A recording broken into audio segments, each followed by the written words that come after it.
오늘 오전에 저희가 파브리치오 로마노가 김민재 선수가 바이에른 뮌헨으로 이적이 던딜이다. 히어리고를 띄웠는데 그 소식과 더불어서 유력한 이유들에 대해서 설명을 드렸어요. 그와 동시에 저희가 접촉할 수 있는 그런 관계자들이라든지 유럽의 현지 정보들을 통해서 정말 그 단계인지를 알아봤는데 소식을 들어보니 이제 조금 다른 얘기들이 나온 것 같습니다. 예, 그러니까 저희가 그 영상을 찍을 때도 그렇게 얘기했죠. 아직 김민재 선수가 오케이 사인을 안 보냈기 때문에 히어리고는 좀 섣부른 거 아니냐. 그렇게 얘기했는데 그 영상을 제작했을 당시에 이미 제가 연락들을 쭉 돌려놓고 있는 상태였거든요. 근데 답이 안 왔었는데 영상을 찍고 나서 뒤늦게 이제 답이 와가지고 그래서 거기서 이제 확인된 사항들을 설명을 해드리려고 하는데요. 예, 말씀하신 대로 로마노의 히얼위고는 원래는 이제 던딜, 선수와 구단까지 거의 구두 합의가 끝나고 발표만 남았을 때 띄우는데 조금 로마노가 이번에는 급했다. 네, 그리고 로마노가 예전에 그 황의조 선수 샬케 관련해서 올렸을 때도 제가 그랬었거든요. 독일 관련해서는 제가 더 많이 알고 있다고 로마노보다 더 그 소식통도 많이 있고 그렇더라고. 황의조 아니다 이렇게 얘기한 적이 있었는데 그때도 그리고 그게 맞았었고요. 물론 이제 로마노가 이번 취재 같은 경우에는 독일 쪽의 기자들과 협업을 했으니까 근거 없는 가짜 뉴스를 한 건 아닌데 가짜 뉴스는 아니에요. 근데 이제 히어리고는 너무 같다라는 거죠. 그렇죠. 그래서 이제 저희가 확인한 바에 따르면 사진에 보시다시피 김민재 선수가 논산훈련소 8중대, 2소대, 1분대에 있는데 또 훈련소에선 통화가 안 되기 때문에 설령 아주 밀도 있고 좋은 협상이 됐어도 김민재 선수가 오케이라고 할 수가 없다. 그렇죠. 이것까지 확인이 됐어요. 그런 가운데 이제 저희가 팩트 체크한 것들 소개를 시켜드리자면요. 먼저 그 빌트지에서 그 바이언이 리스본에서 김민재 에이전시와 비밀 회동을 가졌다. 그리고 둘 사이의 대화가 굉장히 잘 진행이 됐다라고 했는데 이거 자체는 팩트가 맞습니다. 제가 그러니까 확인한 바로도 실제로 리스본에서 대화를 한 게 맞대요. 김민재 선수의 포르투갈 에이전트가 그러니까 포르투갈에 있는 거죠. 그래서 실제 만나서 대화한 거는 맞다라고 하고 또 이제 그 리스본에서 한국 에이전트도 있잖아요.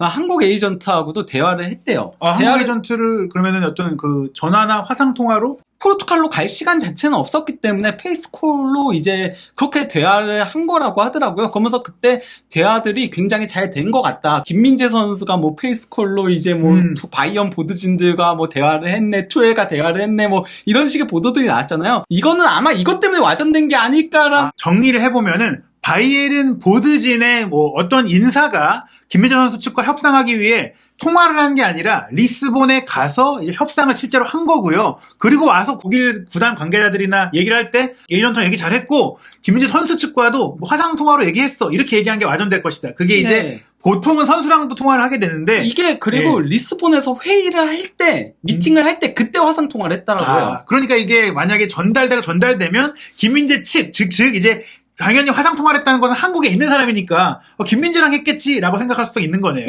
그렇기 때문에 지금까지 나온 보도에서 상당수가 사실이지만 김민재 선수 본인의 통화 및 본인의 수락은 아직 없었다.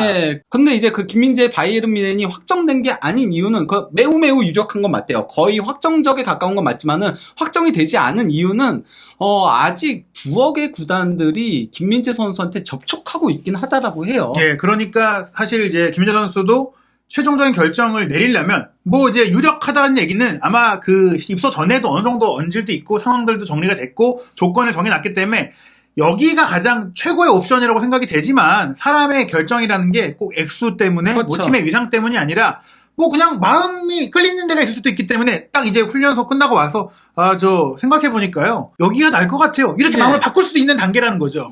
현재까지 루머가 난 구단들을 일단 살펴보면 맨유, 맨시티, 파리, 그리고 뉴캐슬 이렇게 4개 정도가 있는 거잖아요.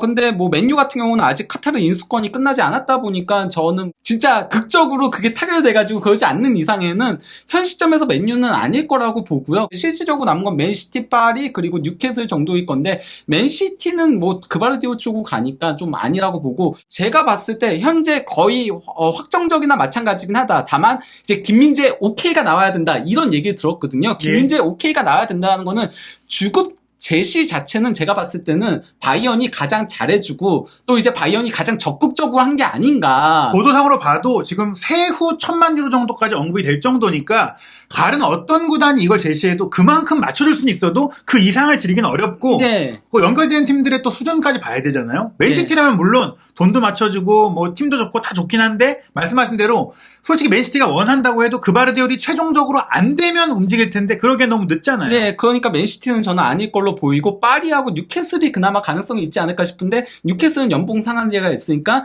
바이언 측에서 제시한 만큼 제시하지 않았을 것 같고 파리 같은 경우도 아마 바이언보다는 조금 미달하는 금액이 아닐까. 거기다가 파리하고 바이언을 생각하면 바이언이 그래도 조금 더 명성이 있는 구단이니까 그렇게 생각을 할 수 있는데 만약에 예를 들어서 김민재 선수가 나와서 나 무조건 프리미어리그에서 뛰고 싶어. 그럴 수 있어요. 뉴캐슬을 선택할 수도 있는 거고요. 네, 당장의 연봉이 좀 낮을 수 있어도 뉴캐슬에 가면 또 뉴캐슬에서 잘하면 여기서 돈 많은 팀이니까 올릴 수도 있는 거고. 아니면 나 이강인이랑 같이 뛰고 싶어. 그럴 수도 있죠. 강인이랑 얘기해봤는데 파리에서 같이 뛰자고 하더라. 나도 솔직히 팀 이상은 바이에른이 좋지만 파리에서 이강인이랑 함께 뛰면 마음도 편하고 여기서도 잘하면 뭐 돈도 더 벌고 챔스 우승 왜 못하겠냐. 음바페도 있는데. 네. 그러니까 뭐 그렇게 갈 수도 있지 않을까. 물론 그러니까 현재 그 두억의 그 구단 접촉한 게 어딘지는 저한테 얘기해 주지 않았어요. 왜냐면 이건 협상 과정이잖아요. 아주 중요한 부분이에요. 얘기할 수가 없는 거죠. 그러다 보니까 뭐 그것까지는 여기까지는 뇌피셜입니다. 그러니까 저희가 이 구단들을 얘기한 거는 다른 구단일 수도 있어요. 제3의 구단일 수도 있어요. 하지만 현실적으로 제3의 구단이기에는 바이에른 뮌헨과 경쟁할 정도의 수준일 팀 중에는 좀 없지 않느냐. 그리고 사실 요 구단들을 언급한 게 파리 생제르맹은 이미 프랑스의 유력한 매체들에서도 많이 얘기를 했어요. 김민재 선수를 원한다고. 그리고 뉴캐슬 같은 경우도 뭐 최근에 나온 매체들의 신빙성을 좀 물음표를 달 수도 있겠지만 저는 그래도 엘바이스가 스페인 신문 중에서는 유력한 신문이고 절대 아무 근거 없이 쓰지 않았을 것이다. 아마 어디선가 새 나온 얘기를 들었을 가능성이 있다. 그래서 뉴캐슬이 그 명시된 금액 조건은 틀릴 수 있어도 원하는 건 맞을 것이다. 네. 그래서 결국 저는 키커지가 가장 정확한 보도들을 했다라고 생각을 해요. 제가 그래서 SNS에다가 키커지가 역시 공신력은 가장 높다라고 남긴 거네요. 키커지에서 그러니까 가장 원하는 선수 김민재 맞고 현재 어느 정도 대화가 진행 중에 있긴 하지만은 바이언은 현재 김민재의 훈련소 퇴소일만을 기다리고 있다. 그러면서 개인적인 통화가 중요하다라고 남긴 거고요. 이것 때문에 이제 일주일 정도 걸릴 예정이다라고 한 거고요. 사실 저는 이게 중요하다고 본 게 아무리 김민재 선수와 가까운 뭐 한국인 에이전트라고 하더라도 그게 김민재 본인은 아니니까 그렇죠. 그 사람한테 들었다고 해도 바이에른 뮌헨 입장에서는 그래도 본인 얘기를 들어봐야지. 그러니까 키커는 그것까지도 생각해서 앞서 나가지 않은 거죠. 이거는 원래 케인 보도 내용에 이제 뒤에 붙은 거거든요. 여기에 이제 김민재와 워커와 리카 에르난데스의 협상 상황에 대한 얘기가 있는데요. 다른 이적에도 시간이 걸릴 수 있다. 김민재의 경우 바이언은 한국에서의 군 복무가 끝날 때까지 기다렸다가 선수와 개인적으로 이야기를 나누고 싶어 한다. 여기서 이제 설득 과정이 들어가는 거죠. 우리 구단 오면은 너 주전으로 써줄게. 우리 구단 오면 너 케인한테 얘기한 것처럼 비디오 들 수 있어. 이런 식의 얘기들을 하는 거겠죠. 제가 김민재 선수라도 물론 이제 어느 정도 전달 받겠지만 이게 뭐 에이전트를 통해 듣는 것보다 또 아무리 통역을 껴도 직접 이제 화상으로 보면서 투의 얼굴도 좀 보면서 이렇게 얘기를 해야지 좀 와닿고 또 솔직히 제가 김민재 선수일 경우에도 나왔을 때 솔직히 뉴캐슬하고 파리 생각도 들어보고 혹시 연봉도 한번 이거 되냐 얘기도 해볼 수 있는 거고 비전은 뭐냐. 그리고 또 이제 김민재 선수가 예전에 영상에서 그런 얘기 한 적이 있거든요. 우파메카노 많이 보고 연구를 한다고. 근데 뭐 바이언 보드진도 우파메카노를 어느 정도 중용하지 않으면서 김민재 쓰려고 하는데 김민재 입장에서 야 더리우트 우파메카노 있으면 주전 경쟁에서 힘든 거 아니야? 이런 생각을 할 수 있으니까 그러면 거기에 대해서 투엘 감독이 얘기를 해줘야 될 거 아니에요. 어느 정도 뛰게 할 것인지 나의 그 출전 시간 어떻게 될 것인지 그리고 내 자리가 정확히 오른쪽 왼쪽 센터백도 다 있고 한데 어떤 위치에 뛰는지 이것도 제가 얘기 들었습니다. 왼쪽 센터백으로 뛰게 하려고 한다라고. 이거 거의 그러니까 얘기했을 때 그렇게 얘기가 나왔다고 해요. 왼쪽 센터백으로 뛰게 하려고 한다는 거니까 파우토레스는 현재로서는 그렇게 공신력이 높지는 않다라고 보면 됩니다. 그냥 장기적인 관점에서 우파메카노가 떠난다면은 그러면 이제 그때 파우토레스 영입에 뛰어들지 않을까. 현재로서는 저는 아닐 거라고 보이긴 합니다. 그리고 이런 얘기조차도 또 김민재 선수가 직접 또 투헬 감독에게 들어서 느껴지는 게 있어야 최종 오케이를 하지. 에이전트가 전해준 얘기랑 소리만 보고 사인한다? 저는 이거 아니라고 보거든요. 그래서 결국은 김민재 선수가 7월 6일에 퇴소를 하고 바이에른 뮌헨과도 얘기를 해보고 그리고 저는 솔직히 이렇게 큰 결정인데 관심 있다는 다른 구단들한테도 얘기는 좀 들어보고 싶을 것 같아요. 네. 그래서 이제 네. 히어리고는 아니다. 그리고 확실히 키커지가 공신력이 높은 게 다시 한번 확인이 되다 보니까 워커에 대해서도 조금 더 보자면 워커는 선수로부터는 긍정적인 신호가 왔다라고 해요. 예. 그러니까 워커는 바이언으로 떠나고 싶은 마음이 좀 더 큰 것 같아요. 하지만 과르디올라 감독이 워커를 판매할지 여부에 달려있다. 왜냐면 지금 맨시티도 조금 라포르트도 떠나려고 하고 좀 이런 것들이 상황들이 있다 보니까 워커를 남기려고 할 가능성도 있어서 이게 이제 관건이라고 한 겁니다. 네. 결국 김민재 선수에 대해서는 저희가 다시 한번 말씀드리지만 이제 7월 6일까지 나오는 어떤 보도도 히어리고만큼 더 나가기가 어렵거든요. 근데 히어리고도 섣불렀으니 그때까지 기다려봐야 되겠다. 그리고 혹시나 뭐 추가적인 상황이 있다면 또 그에 대해서도 저희가 직접 취재해서 팩트체크 해드리고요. 이와 더불어서 이제 만약 김민재 선수가 독일에 갈 경우에는 우리 분데스리가에서 뛰게 될 한국 선수들이 늘어나게 되는데요. 네. 이미 또 2명의 선수는 분데스리가에 있는 상태잖아요. 예, 근데 이재성 선수는 이제 2026년까지 3년 재계약에 성공을 했죠. 예. 예. 사실 뭐 1월 달에 본인이 직접 블로그를 통해서나 출국 인터뷰를 통해서나 프리미어리그 얘기를 해서 얘기들이 있었지만 결국에는 프리미어리그에서 그 오퍼가 오진 않았어요. 아니, 저는 오퍼가 오지 않았다라기보다는 제가 그때도 제가 영상에서 얘기를 드렸는데요. 예. 이재성 선수가 마인츠에 남고 싶은 마음 자체가 컸다라고 해요. 일단 그러니까 이재성 선수의 재계약 이유는 저는 그러니까 뭐 오퍼가 없었다 이런 거보다도 일단은 이재성 선수가 마인츠가 프랑크푸르트 공항에서 근처다 보니까 바로 한국에 왔다 갔다 해. 홀슈타인 킬 때 너무 고생을 많이 했었대요. 너무 고생을 많이 했어가지고 그냥 바로 올 수 있으니까 그게 너무 편했던 부분도 있고 환경도 너무 마음에 들어했고 마인츠 실제 유자철 선수도 볼프스부르크에서 마인츠로 간 이유가 환경적인 부분이라고 했었거든요. 예. 그러니까 볼프스부르크는 일단 거기도 마찬가지로 한국까지 가려면 멀기도 하고 그리고 주변에 뭐가 아무것도 없는데 그렇죠. 거기는 공장지대니까 예. 마인츠는 그래도 거기가 약간 좀 문화적인 부분들도 있고 그래서 그런 것들도 좋았다고 하는데다가 또 이제 마인츠 구단에서의 그런 그 가치 판단이라던가 이런 것들도 상당히 컸거든요. 일단 뭐 하이데 단장이 뭐라고 얘기했냐면요. 이재성은 우리에게 매우 중요한 선수고 우리와 함께 한다면 정말 행복할 것이다라고 말했는데 키커지에서 뒤에다가 붙인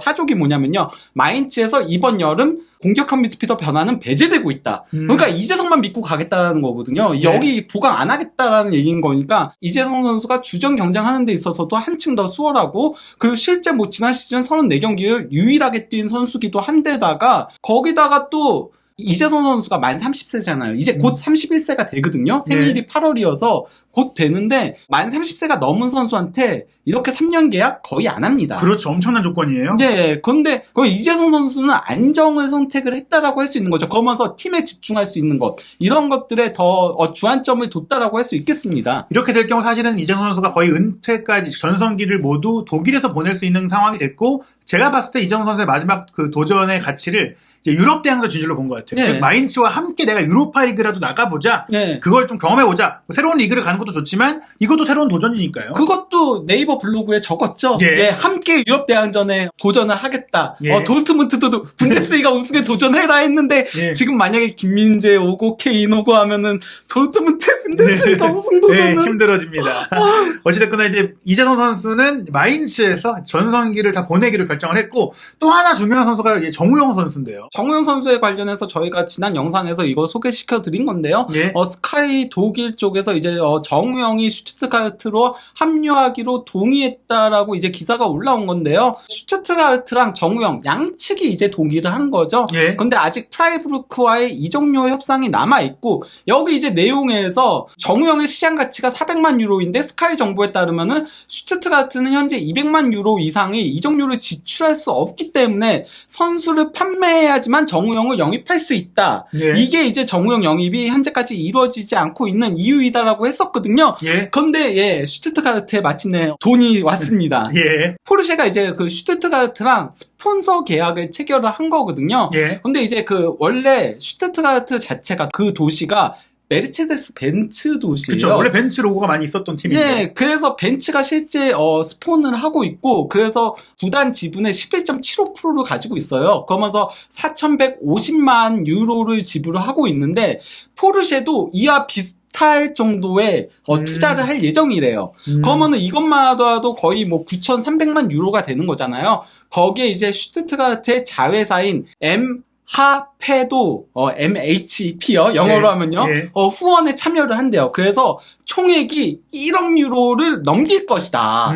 총 투자액이. 그렇게 되면은 돈이 들어오는 거거든요. 그러면 그 돈으로 정우영 영입에도 나설 수 있고 다른 선수 영입에도 나설 수 있다는 건 거죠. 사실 한동안 명성에 비해서 계속 하위권을 전전하면서 간신히 잔류했던 슈투트가르트인데 이 투자를 통해서 좀 도약할 수 있는 기회, 또 그럴 시점에 정우영 선수가 함께 한다면 좋을 것 같네요. 다만 이제 키커지에서 사족을 굉장히 재밌게 다하는데 뭐라고 네. 했냐면요.